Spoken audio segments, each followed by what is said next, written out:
What is it you want, Barry? What do you want? You want the moon? Just say the word and I'll throw a lasso around it and pull it down. Ladies and gentlemen, boys and girls, dying times here. Come with me if you want to live. That's it, man. Game over, man. Game over. The Force will be with you, always. Ladies and gentlemen, welcome back to 20th Century Geek. I'm your regular host, Scott Weatherly, and this episode is coming out literally days after the last one. That's right, we're doing 2 episodes this week, and this is going to finish out those interviews. This is a bit of a birthday treat. That's right, today is my birthday, and I thought I would treat all of you to more of my voice. Aren't you the lucky little sausages? Okay, this is, as I say, the final 2 interviews in our long list of the interviews we did for the genre-defining documentary I was going to try and do and didn't quite work out. But we'll try again in the future, maybe. But these 2 interviews are with Paul Tremblay, horror author, does some excellent books. Links in the notes below. And then finally, Alma Katsu, who's got the discussion with her was ace. I've been sort of holding on to this one. It's a bit of a goodie. It's a doozy. So, enjoy those interviews, and I'll see you at the end. Okay, is that recording? Yep. Okay, so, Paul, thank you for doing this. As I say, so, covers a number of areas. So, the main areas are the evolution and acceptance of horror as a mainstream genre, representing social fears and concerns, representation, and then genre fiction from childhood to adulthood. Are the general areas. So, if we do start from the beginning, evolution and acceptance of horror as a mainstream genre. Do you think that actually horror has become a mainstream genre? Has it become accepted in the mainstream? Yeah. You know, it's kind of hard to answer because what do we mean by accepted? I mean, I do think there's still a stigma attached to horror. You know, particularly when it comes to the books and literature side of things. Mm-hmm. I mean, I think audiences have clearly accepted horror, particularly when it comes to movies. I mean, horror movies typically are the most profitable and have been for at least the last maybe even this whole 21st century. Aside from the giant superhero blockbusters. So I mean that genre stigma I think is still there. And honestly, I think it's gotten better. I mean, I think there has been more sort of acceptance from the general, I guess, literary crowd or the mainstream crowd. I don't know. I kind of hope that horror, on some level, always stays out there, sort of on the fringes. I mean, I think that's what horror maybe should be on the fringes because it does sort of probe and ask maybe the harder questions that. Or the yuckier questions that the mainstream stories maybe shy away from. Cool. So you sort of said there that it's just become more profitable in the 21st century from a movie point of view, and I think it definitely has changed. But do you think in that case then that the genre has changed, or has society changed with its sort of views of horror? Well, I mean, I think everything changes. I mean, there's no such thing as being static. I do think there is much more general. This isn't just for horror. I think there is a lot more acceptance of mixing genres. Whether you're mixing I don't know, in my case, I feel like I try to mix horror and literary fiction, and I don't use the term literary necessarily as a qualifier of quality or as a measure of quality, but as a literary fiction as a genre, right? It's character first, mood, theme, etc. So, I mean, I think the answer is both. I think society has changed. I think, the genre has changed too. Even, a lot of the stuff that people are writing and reading today that I am excited about, are mixing genres that, might not be, if that novel was sort of plopped in the 80s or 70s, horror fans may not recognize that necessarily. This is a straight horror novel, but to me, again, I'm excited by that because I like my horror that sort of wiggles into the cracks of things and maybe is a little bit harder to identify. Got any examples of that? What sort of things? Examples of things that are sort of mixing genres? Yeah, shoot. Let me think for a second, because you can always edit what you're edit. Well, I mean, I think, you know, the stuff that's being published maybe by the bigger publishers, I think a lot of them are mixing sort of literary and horror fiction, like, you know, Victor LaValle's work, Andy Davidson's work, most recent novel, The Boatman's Daughter, I think is a nice mix of Southern Gothic and horror. I don't know if Jeff Vandermeer would want to be called a horror writer, but, you know, I think his Annihilation or Southern Reach trilogy certainly mixes, you know, fantasy, science fiction, and horror tropes. So those are a few examples off the top of my head, I guess. Cool. Yeah, that's good. So what do you think has had the biggest impact on the changing face of genre acceptance, but really in the changing face of the genre in general, really? You know, I honestly think it's been driven by readers and viewers. Well, I mean, writers too, obviously, but I think we're all, you know, even the writers are readers and viewers first. And I think that honestly, the success of Harry Potter in the 90s, you know, created this whole like generation of readers who didn't, you know, I think were less likely to grow up with a stigma directed towards genre fiction. I think because I think that section, I mean, because so many, you know, who didn't read Harry Potter? It seems like everyone read it. I think, you know, that sort of leaked into so many different readers as they got older. They didn't have that stigma to genre fiction, or, you know, they just enjoyed, you know, the fantasy elements of Potter, and, you know, and the other genre elements as well, that when they were adults they still wanted that, but, you know, maybe in a more adult way. Yeah. Okay. I agree with that, though. I was I was definitely sort of although I was probably too old for it at the time, but I read Harry Potter, and I know sort of a lot of younger people that read it that sort of exactly, so it weaned them onto other things. You know, I think, absolutely. Weirdly, I think that happens in a lot of generations. I was sort of I'm born in 81, so my teen years were the 90s, and I came up on in the UK point horror, and then sort of went straight to Stephen King, to be fair.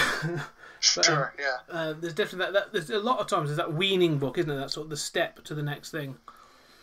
No, definitely. I mean, the writers who are sort of my age group, you know, people who grew up in the 80s, you know, I talk to so many writers who obviously their first, you know, jump into genre was reading Stephen King in the 80s, obviously. Yeah, King is definitely synonymous with the 80s. It seems to be sort of his boom decade, wasn't it? One of them. He's had several boom decades. Okay, so the next one is representing social fears and concerns. So, do you think that genre fiction acts as a catharsis and a mirror for social fears? You know, I mean, this might reflect just my own like personal, you know, just my own like how I react to horror fiction. But I think it's less about a catharsis as it is more sort of an exploration of social fears.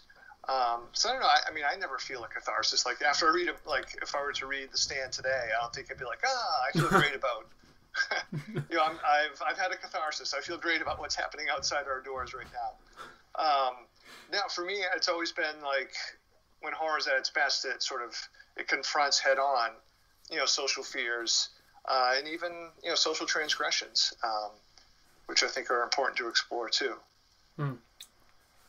Cool. No, I think I'm just thinking about other things about that area. Really, I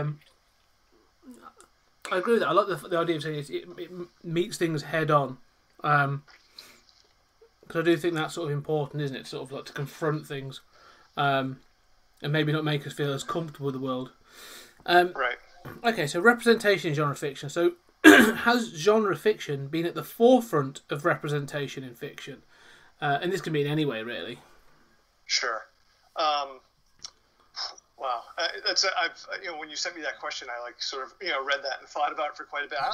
I don't think I could say it's been at the forefront at all. That's not to say that there hasn't been, you know, milestone works that have really, you know, sort of changed the direction of horror. I mean, for a long time, I think horror, not all of it, but particularly in the 80s and 90s, and the Hollywood films in particular, had rightly earned a reputation for horror as being a reactionary, misogynist, xenophobic kind of genre. I mean, to the point where even, Stephen King referenced, I remember like in an essay, I think he wrote it in the 90s, that people would argue that horror was innately reactionary, which is clearly not the case. I think horror, when it's done well, is progressive. It reflects the fact that, change is inevitable.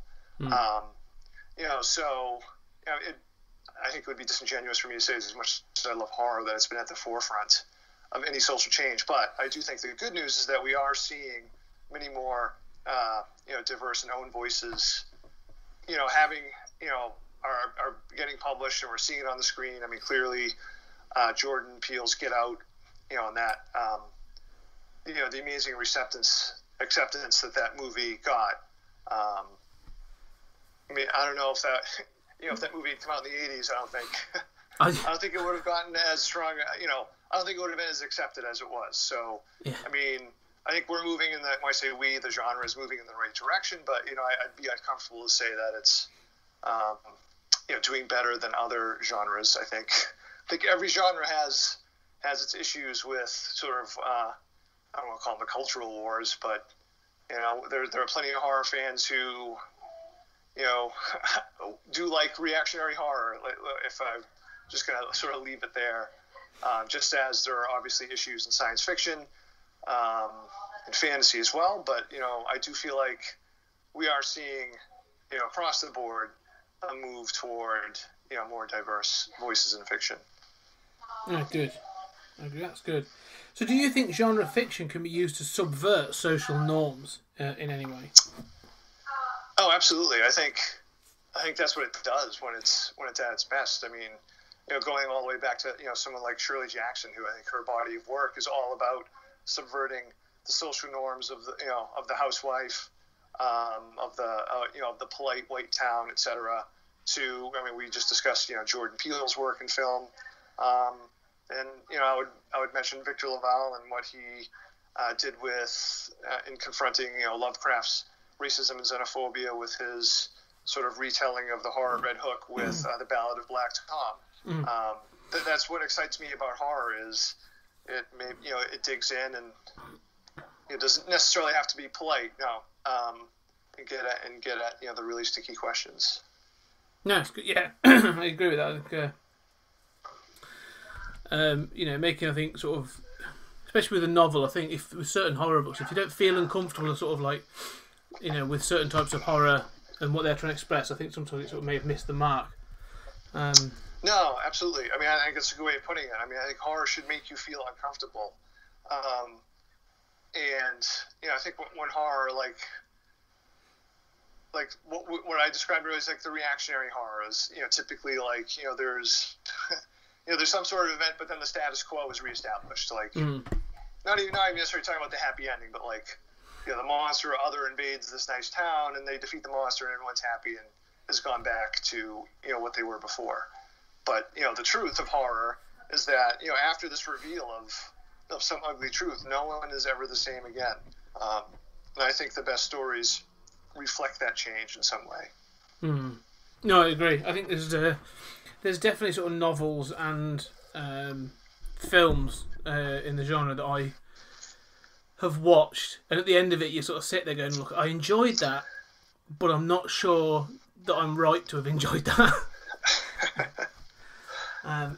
Yeah, I was thinking of, I don't know if you've seen, there's a film called Possession with Sam Neill in, and from I think 1980, and it's a very bizarre film, but it's one of those films that makes you squirm a little bit. You do sort of feel a bit like uncomfortable with it, but it is very good. I have to admit, I have not seen it. It's definitely on my long list of things that I do want to see at some point. Yeah. Okay, so genre fiction from childhood to adulthood. So the question is, so what introduced you to genre fiction? So my first introduction was mainly film, because I didn't become like a reader until later in life than most people, I feel like. When I was a child, for me, it was all movies. Like even when I was like 7 or 8, we used to have a program that played on the weekends. It was called Creature Double Feature, and it would show two movies every Saturday. The first movie was almost always a kaiju movie, like Godzilla or Rodan, and the second movie might have been like a Hammer horror film or an 80s or a 50s black and white exploitation kind of thing. And those movies always terrified me. So as a kid, I always had like a love. I don't want to say hate, but a love, and it scares the hell out of me, relationship with horror, nightmares all the time. So I didn't, so movies, that's all I watched, until after college, right when I was a mathematics major in college, and, not an English major or anything, had no designs and writing. And then when I was 22, my wife bought me Stephen King's The Stand for my birthday. She was my girlfriend at the time. She's not my wife.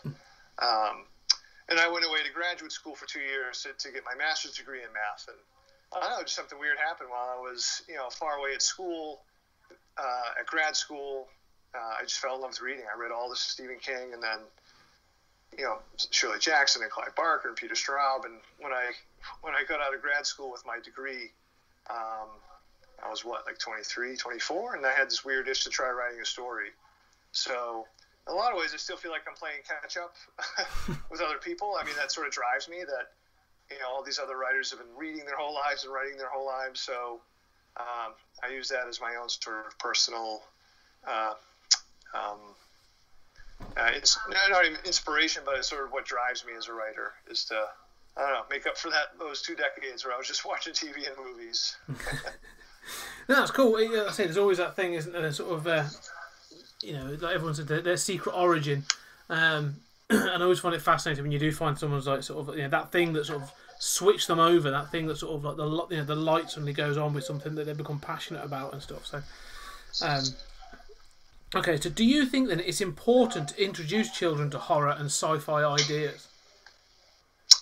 Oh, I do. I mean, I think we should be introducing children to all sorts of ideas, whether it be entertainment or education or even spirituality. So I mean, I have 2 kids. They're sort of older now, 15 and 19, and I've definitely tried to proselytize with them my favorite movies. And I have to say, it's been a lot of fun to be able to watch some of my favorites, like through new eyes again. My son isn't really a horror fan, but he really enjoys The Thing, and my daughter leans more towards the horror stuff, so her and I have been able to watch more of the recent horror stuff, so that's fun. I mean, they still have I wouldn't necessarily call either one of them horror fans, but I feel like I did my job, that I at least exposed them to it, and then they can decide to go back later if they want to. That's it's good. The right way of parenting, isn't it? Just sort of open the door and see if they want to walk through it. Right. That's cool. Okay, so things like that. No, that's cool. That sort of nice, some nice snippets in there. I think actually I'm going to be editing this down. I'm going to be splicing up with some of the other bits. But right. Just basically, anything else, or any other thoughts you have around sort of horror fiction, or any other thoughts about, especially sort of how it's presented, today. Yeah, I mean, I guess maybe in terms of publishing, I don't know. I'm not totally familiar with how it's accepted or reacted to in the UK. I mean, I do have a publisher, a very an excellent publisher, Titan Books in the UK, but in the US, it's still the idea of whether or not horror is accepted. Even the publishers here, even my own publisher, if I write a book that they can not necessarily call horror, if they can call it psychological suspense or something else, even or a psychological thriller, the marketing and sales are much happier to do that. So I mean, there's still certainly that. I don't know. I think not trying to make a pun or anything, but sort of an ingrained fear within publishing for horror because of the collapse as a genre that it had after the 1980s.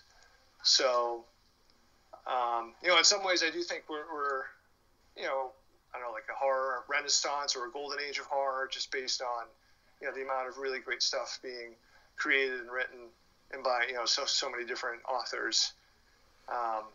We'll see. I mean, we'll see if that's still going to be reflected within the publishing world. I don't know.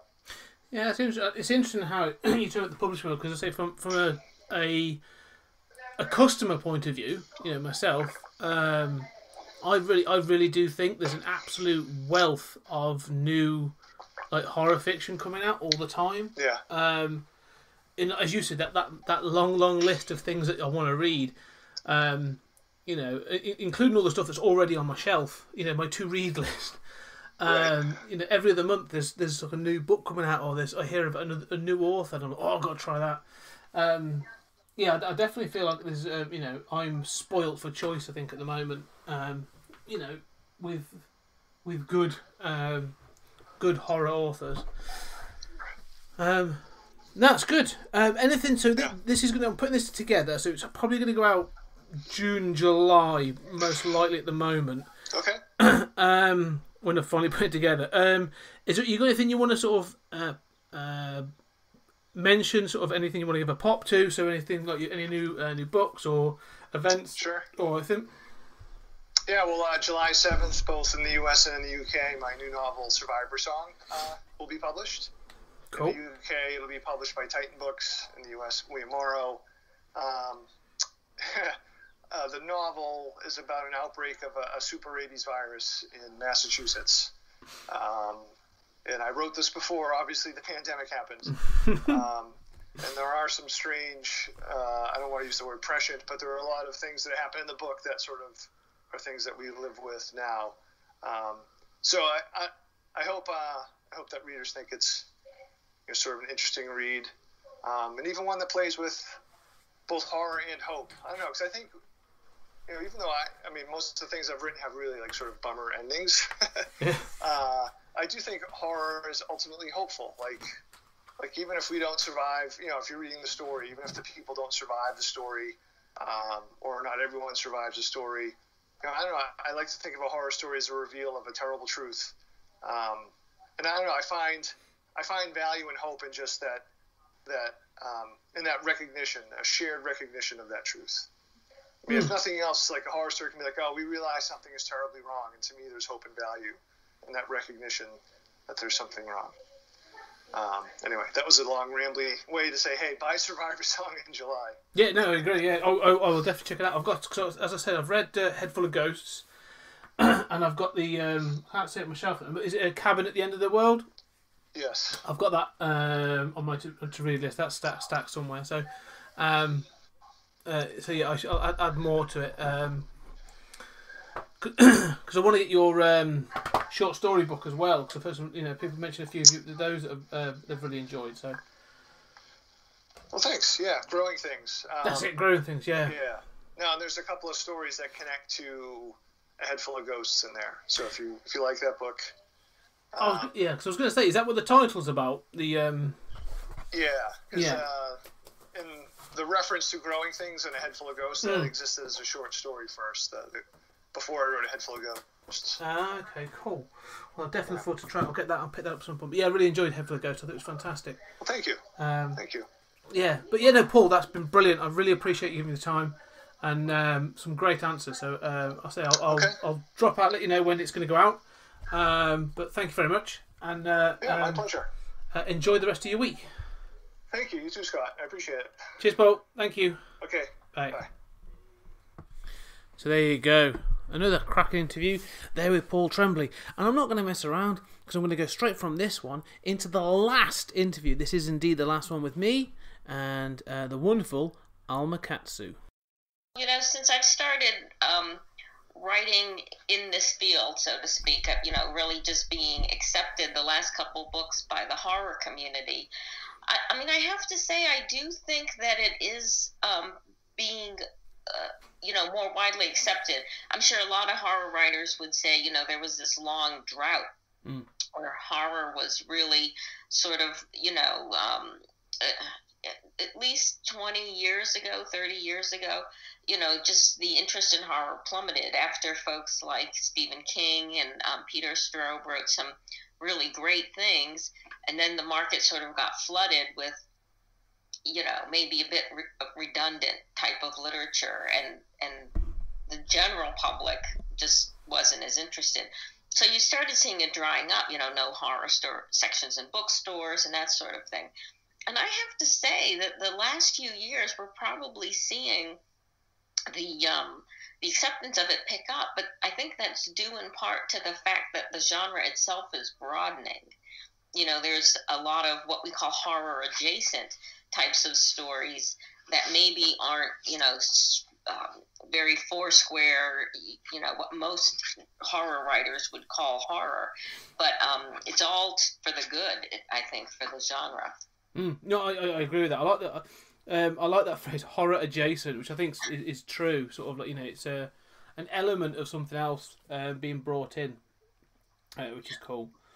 Over that time, though, I mean, do you think that society or the genre or both have changed that has allowed this sort of acceptance? Well, it's hard for me to speak about the earlier times, but I do know just, more recently, I think to a certain degree, the audience has changed. And whether that's due to sort of things that happened when they were younger. So, for instance, like the R.L. Stine Goosebumps books, or Buffy the Vampire Slayer, just sort of conditioning folks who are now adults, into being more comfortable with having that element of horror or the supernatural or something like that in their storytelling. If that has something to do with it, or if it's just the times. I mean, we're certainly going through some interesting times the last, immediately, but even just the last few years that, and I don't know if you want to jump right to that or not, that question. I was thinking about it a little bit about just even, I was kind of surprised how readers, had this taste for horror reads during the quarantine here in America. Yeah. I mean, my not the most recent book, but the book before that, The Hunger, which is a reimagining of the story of the Donner Party, I was surprised to see it was getting a fair amount of mentions in social media as a good quarantine read, because in a lot of ways it kind of reflects the fears that a lot of people are going through right now, and of being sort of trapped with a small number of people. Yeah. I won't go there too much, but that people want to read something that sort of mirrors what they're going through and mirrors their fears. Now, I will say, because my last book, The Deep, came out right as in America the decision was being made to quarantine. And so, I really watched the public's appetite for reading very closely through this time. And the first 2 or 3 weeks, I mean, people didn't want to read anything that wasn't about the quarantine. It was just all news. But then I was surprised about a month in when people, were starting to relax enough that they wanted diversion and were turning to books, thank God. But seeing how many people wanted to read horror stories, I think people in the business weren't sure which way it was going to go, if they were going to want to have nothing to do with horror and just do all feel-good stuff. But it's been really interesting to see that appetite. No, it is. I totally agree. It's been fascinating to watch in that same way. As sort of like, the amount of people I know, and even doing a couple of interviews, people have said, "Oh yeah, I'm reading The Stand," or "I'm reading this zombie fiction," and "Oh, that's brilliant." But it's almost like human nature to sort of like pick at the scab, isn't it? Sort of like. That's how we deal with things. Yeah. We have to turn it over in our heads. Yeah. So you do, yeah. So again, it's that thing of acting as a catharsis. What about wider though? Do you think, like you say, we'll jump to that question. I'll jump back in a moment. But like for social fears, then I mean, there's, I mean, this is very much in your face, as in like you can't really avoid the quarantine and stuff. But in maybe like let's say less interesting times, do you still feel that sort of like horror and that and genre fiction sort of represents underlying social fears? Well, I do think there's certain types of genre fiction that allow us to get very close to social fears. One thing I'll say, and maybe I'll be criticized for it, but in the past, I think, at least when I started reading a fair amount of fiction that could be termed, horror genre, it was very much focused on certain tropes, like creatures, vampire, werewolves, that sort of thing. Mm-hmm. But now we're seeing, especially with horror adjacent, that it's so much more closer to the fabric of our everyday lives. I mean, there's things that monsters can do for you, And I think there'll always be a place for monsters in literature and in our lives. But things like, like zombie stories, I guess you could consider that a creature too. But there's just aspects of it that are so close to what we're going through that, like you said, I think, we're going to naturally gravitate towards those types of stories. Some stuff, I was very lucky with The Hunger because it was so successful. I started getting requests to do a lot of blurbs. And so I was getting for a while this flood of books, which are now all out. They just have been released that, I call horror adjacent, that the horror element is sort of, not well defined, but it's all these books that make you doubt or question the things that are very close to you, your best friend, your family members, the house you live in, that raise all these types of fears. And that's what we're going through, right? We're afraid of the environment. We're afraid of our best friends. We're afraid of our family members. It's true. It is really true. Sort of those things do sort of seem to, surface. Yeah, it's a really good point, actually. I've seen a couple of books, even like you say, horror adjacent, or even going into like classic ghost stories. I've seen people, that are coming out that they're definitely sort of moving away from fantasy to being that, closer to sort of the sphere of the real, I suppose. Or maybe it's the sphere of the real is getting too close to being fantasy. I don't know.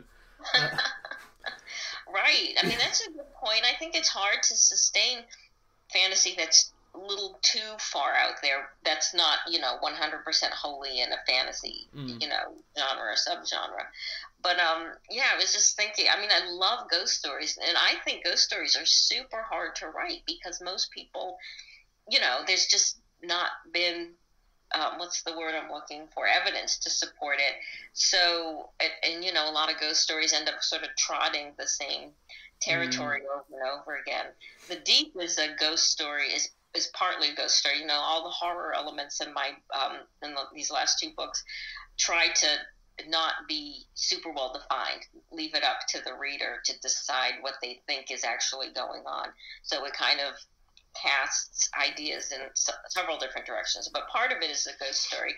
And, as a writer, you kind of really have to push yourself to try to come up with, make it different and new and fresh and still believable. Yeah, I agree with that. I mean, the last couple of books I've read are very much like that, where sort of like, it's, you can read it as, yes, there were supernatural elements in it, or actually it was all in someone's perception, or the way they perceived events and stuff. So it's definitely coming through that, that sort of how leaving up to the reader, as you say, sort of is definitely becoming more commonplace, which is great. I kind of like that. And it seems to be more fitting for the times, Yes. as we described. Really personal, make it really personal for the reader. Yes. Okay, so jumping back then, so what do you think has had the biggest impact on the changing face of genre acceptance and affecting horror? That's a great question, and I'm not exactly sure that there would be one thing. It's probably a confluence of some of the things that we discussed, such as, maybe the generation that's now in adulthood now, has been conditioned in certain ways, so that there's just space for that kind of storytelling in their lives, and also some of the horrors that we've all been through, kind of coming together. And then there's just been some interesting stuff that's happened recently, although this might, and some of this has to do with, representation, sort of the broadening of what the audience is for horror. When I was a kid, I liked horror movies. Now I'm very old, so, like the old Hammer horror films and stuff, they used to show those on Saturday nights, and I was a teenager. I was actually not a teenager. I was very young when Dark Shadows came out, for instance. I guess that's sort of like the Buffy Vampire Slayer of my day. That was like the gateway drug, right, to get into this sort of thing. And, I guess there's, a fair amount of young adults and adults who watched The Walking Dead for a long time. So that might be sort of their their gateway drug. But then there's also things that have happened that have sort of, like I said, broadened the audience. So, the last few years, more women directors getting into horror. So they're presenting a different kind of horror story. Again, it's much more personal, less of the slasher films that are a little alienating to some people like me. I never really got into them. But, from a woman's perspective, things like The Babadook, I can get into them a little bit more. And then on the other hand, you have, more people of color also getting into horror. I love Jordan Peele's work and what Tananarive do, what they're doing with her Afrofuturism work. It's just all sort of bringing new stories to it, and also bringing stories that people maybe who weren't traditionally horror fans, that'll resonate with them, and widening, what it means. Yeah, no, I suppose that takes into the representation question, but it's true. And one of the things I think, I'm a 38-year-old sort of white guy, and so, my story in many ways has been told a billion times. And to the extent that say it does get boring, and so to have all these different stories and these different perspectives and different creators coming out, it's so it's so good to sort of. There's so much stuff I'm reading and dipping into at the moment that's just sort of like, oh, that's interesting and that's interesting. I mean, weirdly, I'm diving into stuff. I hadn't heard of Octavia Butler until probably the last 2 years, and I'm like, oh, so I'm sort of trying to. I'm eating up all that stuff at the moment, and it's just so different and so so much variety. You sort of to know it's out there. Definitely, I say it's to widen the audience. But that does go to the sort of the representation, really. So, do you think that the genre fiction has been at the forefront of representation over the years? Well, yes and no. And again, I'm hardly an authoritative voice on this sort of thing. I can only speak to, what I've observed, and it would be really casual observation as opposed to any kind of rigorous study. It does and it doesn't, and it's not just the horror genre. I think it's all genres, because and it's in all subjects. So I should just explain that in my other life I've been an analyst, so I tend to be super analytical about everything. So I want to be fair, even if it's something that I can't say I've done rigorous study on. But in just about every walk of life, again, I'm an old person, so I've observed a lot.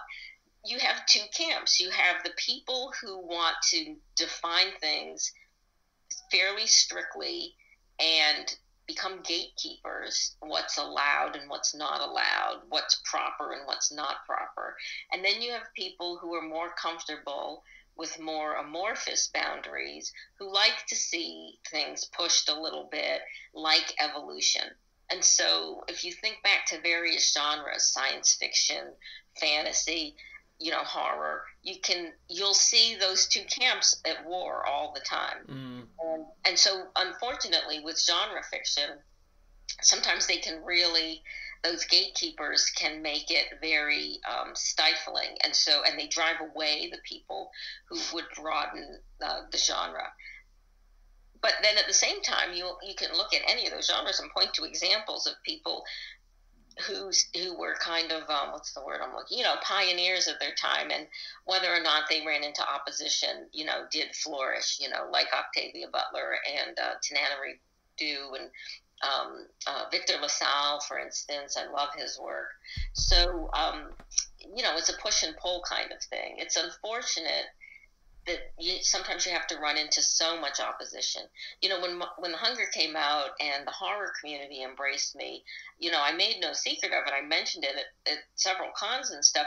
I was really surprised because when my first 3 books came out, the Taker trilogy, they were very much books of their time. And at that time, it was the waning days of this sort of paranormal romance. And I'm not saying that my books are paranormal romance. They certainly have some elements of them, but they were a bit more mainstream than that. But the horror community, a good part of them, just did not consider those types of books to be part of horror. And so, I didn't feel like I got any support from the horror community at the time. So I was really surprised that turned around for The Hunger. So, it can work both ways. But I think right now for horror, we're seeing more of the acceptance as opposed to the gatekeepers. And hopefully that's happening in some other genres as well. Yeah, no, that gatekeeper notion is always... It's weird. It's always baffled me. When people say sort of that sort of thing of no, that's not that kind of thing, and it should, you need to have read this, or you need to be doing this to enter this group or this club almost. And I've always been a bit like, but I want more. I think because I sort of. You described it well. It's like a club, and you don't have to look too far to current events to see this same tension playing out again. There's just people that are very authoritarian by nature. They like lanes in the road. They like to, because it makes it easier to say right or wrong. You're right. I'm right. You're wrong. You've got to play by these rules, and they get very upset when people try to tell them that those rules are fictional, right? And in almost every walk of life, those rules actually do not exist. It's just a psychiatric condition is what it is. Yeah, no, you're right. I mean, it's funny. I've got friends that are similar to that. They get very sort of stuck in their ways about what is certain things. I like to describe myself as like a buffet person, because I'm always like, I love horror and I love sci-fi, and that's why I'm doing all this stuff. But I'm very much like, oh, that looks interesting. I'll have a nibble of that, and I like that, and I'll have a nibble of that. And I'm like, yeah, these books are really good, or these films or whatever. And people are like, oh yeah, but it's not really horror, is it? And you're like, well, no, it is. And he's sort of like, it's So I've never understood it. It's bizarre.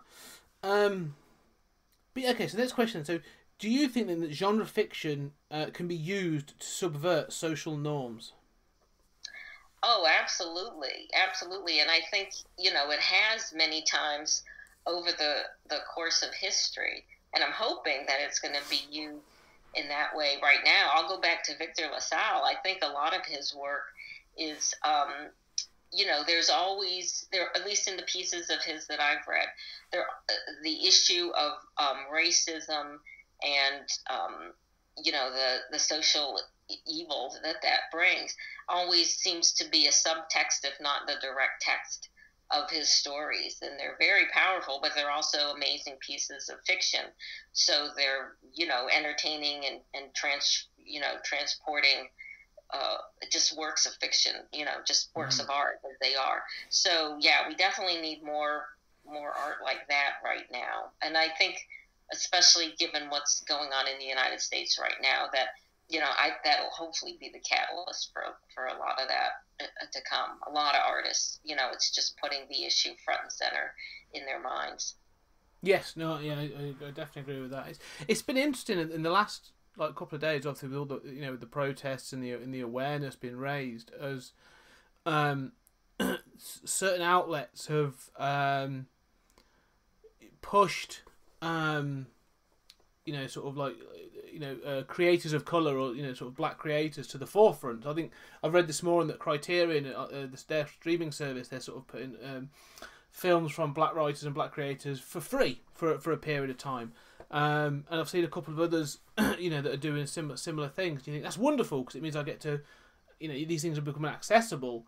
But then it also means you sort of think, well, that means that in a month's time, 2 months' time, when you've got to pay for these things again, are they going to sort of fall to obscurity again? I don't want that. How is it we can get these to be at that same level in the forefront, almost like permanently, so people can access them and understand that they're there?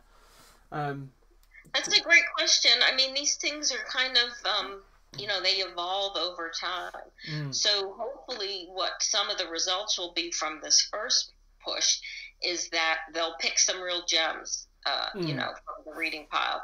And then as those people gain notoriety and acceptance, then it becomes a little less prohibitive. I mean, I don't know for sure. I only hear anecdotal stories.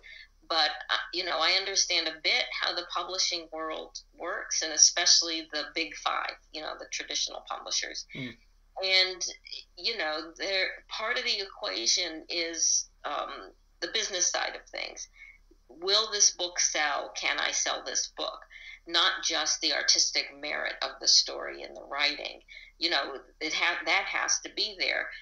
But, you know, I do think that there's just certain publishers, or a lot of publishers, that question whether or not there's going to be an audience for a book that's speaking to only a portion of the reading public. Now, you might say that's kind of a stupid concern, considering all books really only appeal to a portion of the reading public. But, you know, that's part of the equation too. And so hopefully this sort of moves the needle for them, that they see that there maybe will be more widespread support for a book by an author of color, and that the fact that it's, you know, a slavery narrative or something like that isn't necessarily going to limit its audience.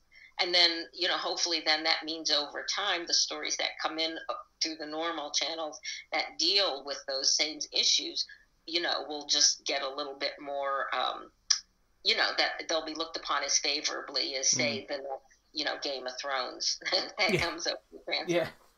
No, I agree. Hope so. We shall see. Okay, so we're sort of coming to the end now. So it's sort of genre fiction, childhood to adulthood. So what introduced you to genre fiction as a child and stuff, or even as an adult? Well, you know, probably not too different than a lot of writers, especially writers who do like speculative fiction. When I was very young, I read Edgar Allan Poe. I mean, very young, 7 or 8 years old. And, you know, that just kind of got me started. And I also read a lot of old mysteries when I was very young, too. Ellery Queen and the Raffles series and things like that. And I think that just sort of made me, you know, gave me an appetite for quote-unquote genre fiction. So, and made you understand that you could have these more speculative elements in a story and still have it be a great story, and, you know, and all that. So I think it just never went away. Unfortunately, like I said, again, very old, life experiences has just beaten out some of the magic from life for me. So I may not be as fanciful as I was when I first started writing decades and decades ago. But yeah, it's just always been a part of my life. I think about it a lot now because, among other things, we watch a lot of those like ghost hunter type shows in my household, and we have for years. And I watch it and I think it's kind of sad, because when I was younger, this was exactly the kind of thing that I wanted there to be. I wanted to believe in ghosts. I wanted to believe in all this fantasy stuff. And now, at my ripe old age, I just find that I just can't really put my heart into the believing anymore. It's so sad. You know what? There's I know I watch quite a lot of those things on YouTube and stuff, and I watch similar things. And two things really, like I like yourself, I really want to find that one video or that one thing that sort of like not indisputable, but like, you know, tops up that belief, and you go, yeah, I can't explain that, or that is incredibly compelling. And there's one or two, but often it's sort of like it's never quite there. It's sort of shaky cam, or it's someone's, you know, claiming something. You're like, it's clearly not what you're claiming it to be. Yeah. You know, and it's always the other thing is when someone claims to know exactly what it is. Oh, this is this kind of demon, and you're like, how do you know? It sort of bothers me. But I always think back to, I don't know if you've seen, there's a Kevin Smith film called Dogma. Oh yes. And in that there's a quote about one of the characters says that when I was young, you know, the glass of belief was a lot smaller and was easily fillable. And now as I'm older, the glass needs to be filled more and more, and it never seems to be completely full. So, and I totally sort of get that. You know, he obviously is talking about religion, but I think in general with these ideas as a kid, you happily believe about these things, and as you get older, it becomes more and more difficult until you, like you say, life just takes it a little bit away, and you're like, yeah, I wish I could believe, but you know. Yes. And that quote is a great quote. Oh, and that movie is fantastic. I might have to watch it today now that you brought it up. again. But yeah, it's too bad. And then the other part of me, of course, being an analyst, we're trained to look for the problems and things. You know, why is the story not squaring up? And a lot of times it's just like you said, it's so obvious. Well, why are they doing this effect? It certainly doesn't support clarity. Yeah. You know, why are they saying that, right? What evidence do they have, just like you said? So, you know, you can't help but be a doubter. It sure would be nice to have some clear-cut, something that really makes you say, yeah, can't explain that one away. Yeah, maybe one day, but I doubt it. Yeah. So the final question then, Sue. Is it important, do you think, to introduce children to horror and genre fiction and ideas? Absolutely. And so here's the thing. I'm also not a parent. So I don't know what's common these days. Parents do seem to shelter their children from a lot of the unpleasantness in the world. And so I imagine that's probably part of it too. Like, do they not, you know, I come from the era of completely irresponsible parenting. So my parents had no idea what we were doing. You know, that's why I was reading adult books when I was 7 and 8 years old and staying up till 3 a.m. watching Hammer horror films and that sort of thing. I imagine that kids don't get away with that quite so much anymore. But, you know, that doesn't prepare you for that life is difficult and often bad, and people do evil things, and you know you're not going to understand or believe it if you don't get exposed to it. I think at a fairly tender age. So yeah, I do believe in it. Thank goodness for R.L. Stine. Bob Stine's a wonderful guy, and you know the books that he's written have certainly helped us a bit in having kids, you know, keep a space in their lives for this aspect, you know, of stuff. But what do you think? Are you a parent? I am, yes. Yeah, my daughter's 7, and no, I definitely do think those ideas. I mean, Ellie, my daughter, she's like big into Minecraft at the moment. That's her thing, and so she's opening up to sort of new ideas. But me being, you know, I'm a massive sort of like, you know, nerd, sort of geek kind of thing. So my office sort of space is populated by these things. I mean, I've literally got, you talk about horror, I've got like figures of Pennywise and Chucky and Freddy Krueger sat next to me, just from when, you know, so she sees them and she's aware of them, and she sort of, but she's sort of a bit like, meh. They don't really sort of bother her. But she will watch things, and we do sort of, not main horror, you know, obviously, but like weirdly sort of, we're going to watch Return to Oz at some point on Disney Plus, and those sorts of things, you know, because I think those, you sort of about Edgar Allan Poe, I've sort of, wean her onto things with like Wizard of Oz and what else we've watched recently. Yeah, but there's kid stuff there that sort of introduces her, and she gets quite excited by it. And I don't think she's quite ready for Goosebumps yet. But I hope she will at some point, because I love those. There was Point Horror when I was a kid as well. That was sort of my gateway to like Stephen King and all the rest. So yeah. It is interesting. Out of curiosity, so has she seen the old Disney, like Sleeping Beauty or Snow White? Yes, doesn't care for them. Doesn't really care for them. Really. The Snow White one, I think, was particularly had moments that were really frightening, and I was just wondering if they still have let kids watch those when they're really young. Yeah, weirdly, I think for those ones, like she has watched them. I mean, she's animal mad. She's more interested in the animal ones, you know, like Lady and the Tramp and 101 Dalmatians and all those ones. But she's watched those, and I'm curious because she's obviously a little girl, but she's not really compelled by the female characters, because I think they are very much of their time, you know, sort of, and held to be sort of almost that Disney stereotype of the Disney princess, almost helpless. Yeah. She's much more interested in the sort of the more modern ones. I mean, she's quite taken with like Tangled and Pocahontas at the moment.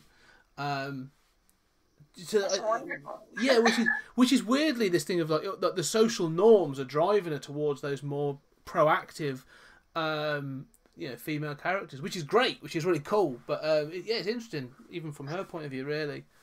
I wonder sometimes if people.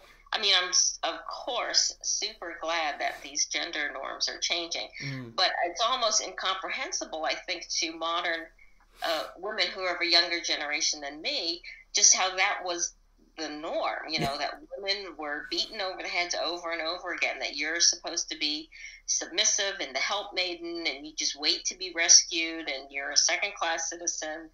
And that was the expectation of men at the time, of women. It's it's really, I think about that a fair amount. I mean, there's some movies, and I won't say them because people will just freak out of what a heretic I am, but I cannot watch them because they're not that old. The women are just supposed to be helpless little things to be saved. Well, it's been an interesting, I think in the last sort of 15 to 20 years, like I say, so not even that long really, there's been a real awakening of that. Because you're right, because if you watch, action films are a real bloody, they're a real sod for it. I mean, James Bond is probably the worst, one of the worst culprits for it. The Bond girl sort of stereotype. But even sort of, those action films of the 80s and 90s, it sort of goes away. But there are still films, I think, that, like you say, you go back and you watch it and you go, it hasn't aged as well as I thought it would have done. It's funny you bring up the Bond films because I'm having a second series coming out starting next year, spy novels, because that's my background. I was in intelligence for 35 years. And right now we're pitching the film rights to this book, the first book that's coming out next year called Red Widow. And they're positioning it as from the gender angle that we really haven't had women represented properly in espionage. And I looked at a lot of espionage, like like most people in the business, I really don't like most spy shows or films because they're so unrealistic. But so I was forced to watch like at least a couple episodes of all of the ones that have come out over the last 10 years or so. And still, like even the ones that are female driven, the female characters are so weird. Of course, that's true of the male characters too.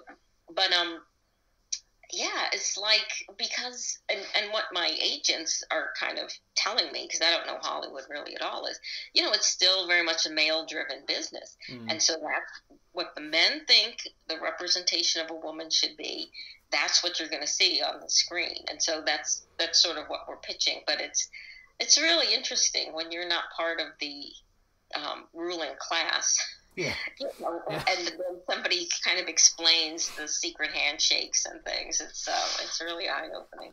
It is funny. I mean, the two that I can think of, just off the top of my head, I think sort of like Atomic Blonde and Red Sparrow.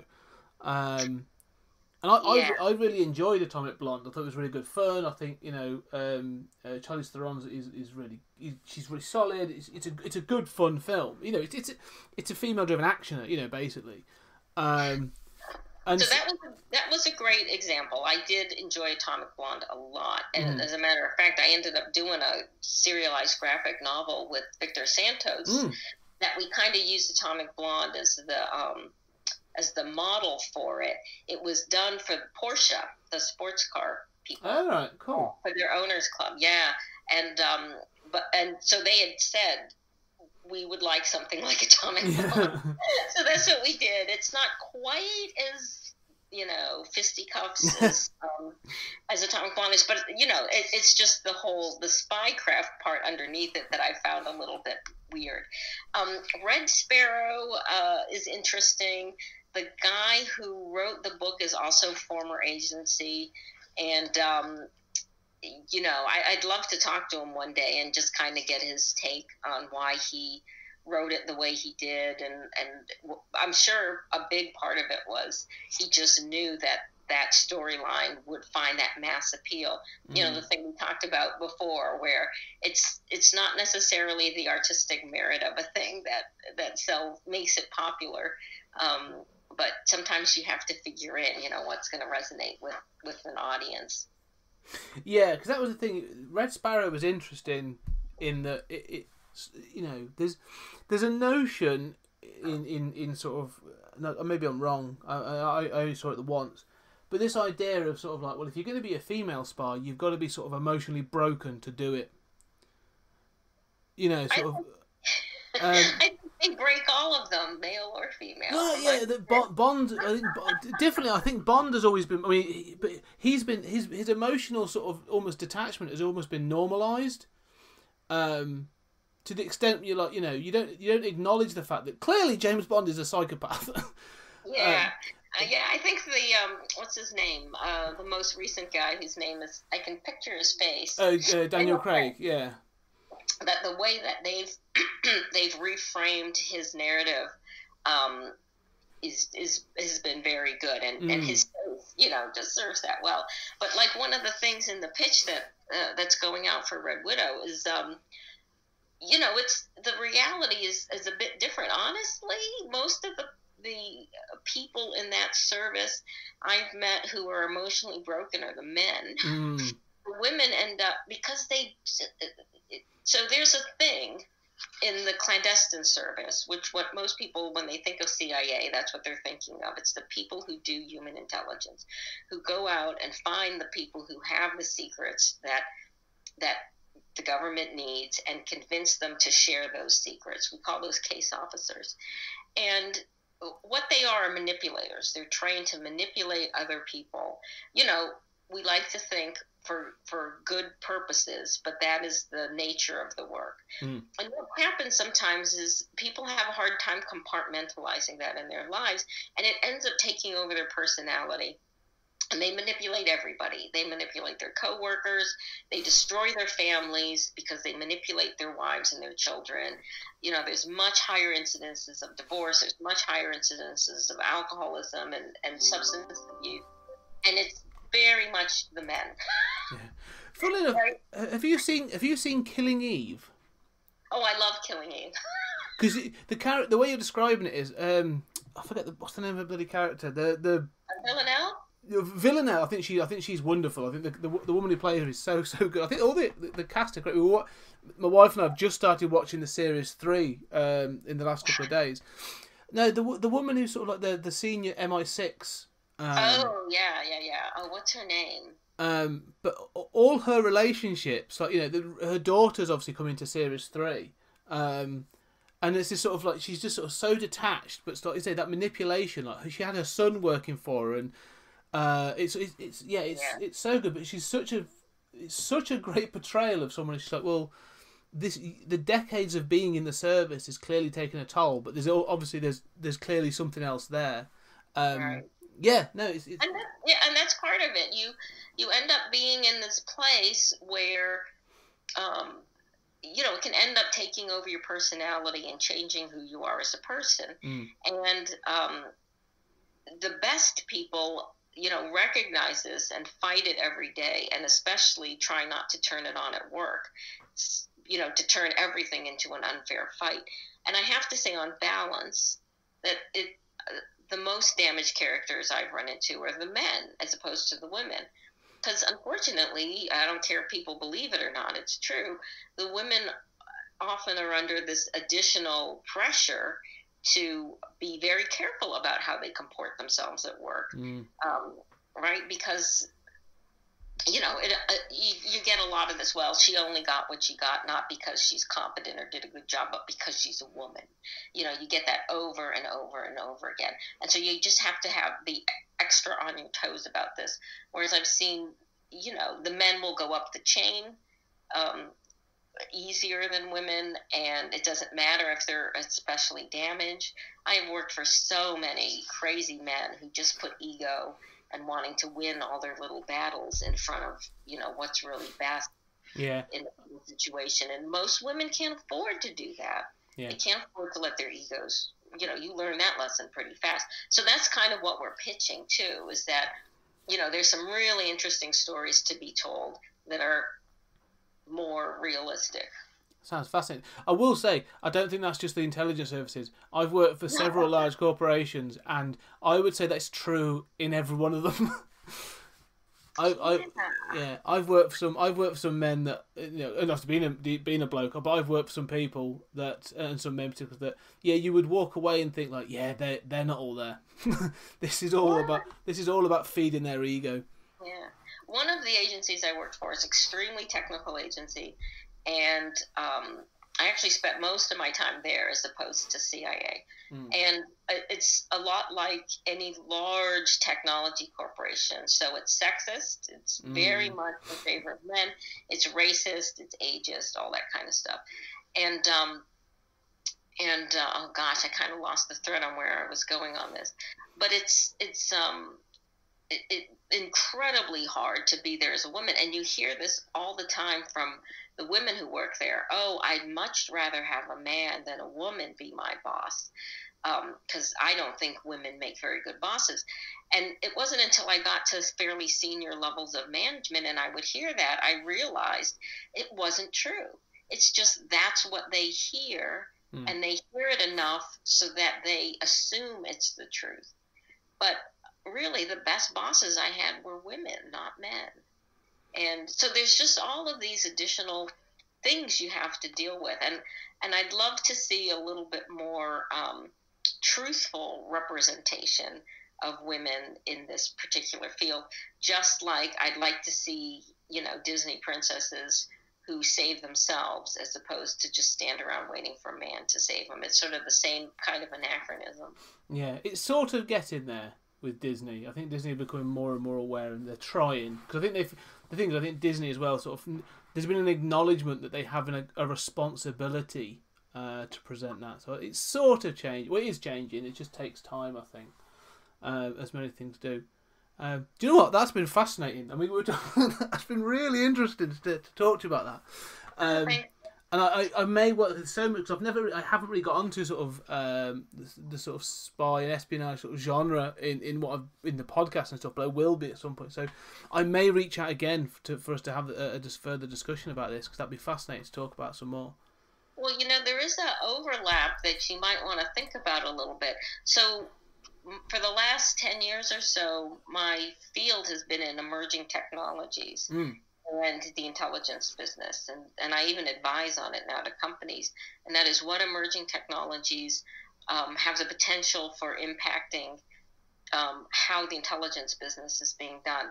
And because technology is getting to be a bigger and bigger part of everyday life, we're going to see, that pulls surveillance and intelligence a little bit more into daily life too. And so I really see that the future, at least in the near term, is that there's going to be a lot of these same types of issues for the common man. And, there's just a lot of overlap right there with intelligence and technology. So if you talk a lot about technology and science fiction, I think we're going to start to see a lot more of this espionage thread being pulled through. Who's doing the watching, who are watching the watchers, who has access to this type of technology, how easy is it to subvert? It's just taking espionage and pulling it into another realm. Yeah.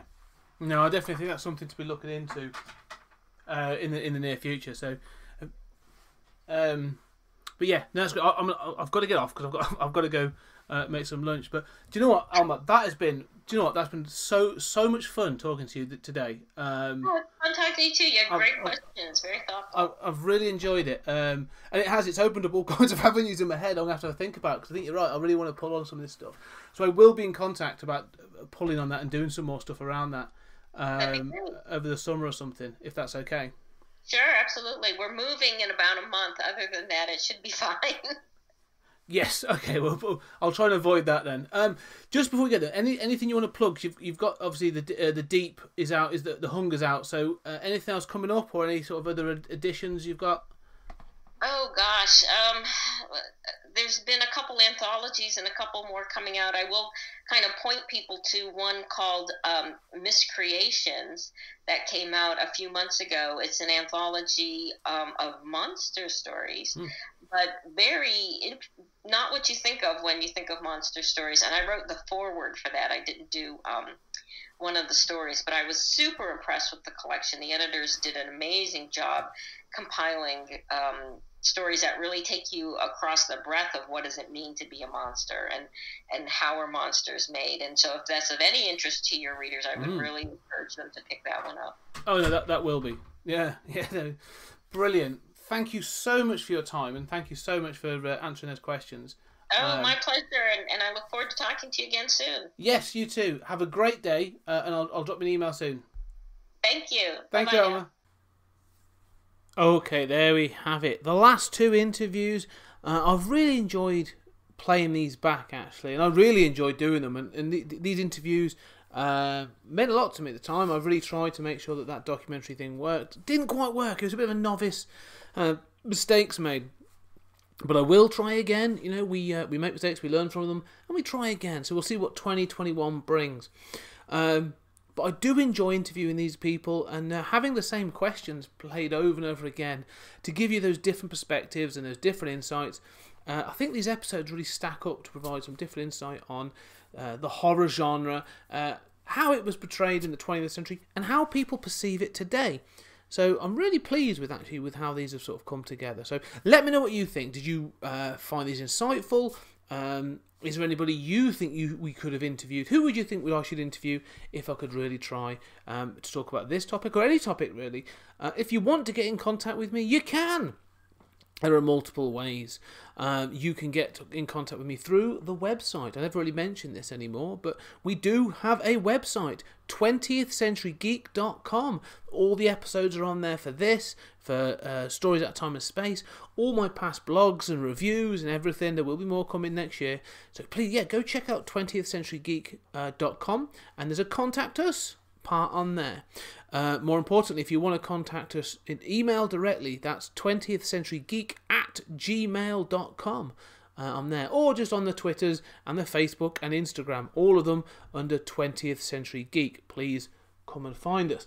But more importantly, we also have a Patreon page. That's right, 20th Century Geek is on Patreon, and if you can find it in your heart to support us, just by anything really, but if you can find your heart to go to the Patreon, we'd much appreciate it. We have a number of things on there. I do a monthly podcast called 30-Minute Thoughts, where we do a vote on a subject that's typical to the month, and then I give my 30-minute thoughts on the winner. We also have a quarterly podcast, which is me talking with certain creators about a specific thing that they have created. We recently talked with Kieran Gillen about Once and Future, the comic book series he has with Boom Studios. Okay, and if you want to do any more, if you can't give money, that's fine. I don't worry about that. If you want to support us, though, come find us, come talk to us, or leave a review somewhere, anywhere of your podcast catchers. I always appreciate that as well. Anyway, the next episode is our Christmas one. It's our Christmas special, and I'm going to be talking about my top 5 alternative Christmas films. Okay, so until then, ladies and gentlemen, I shall see you soon.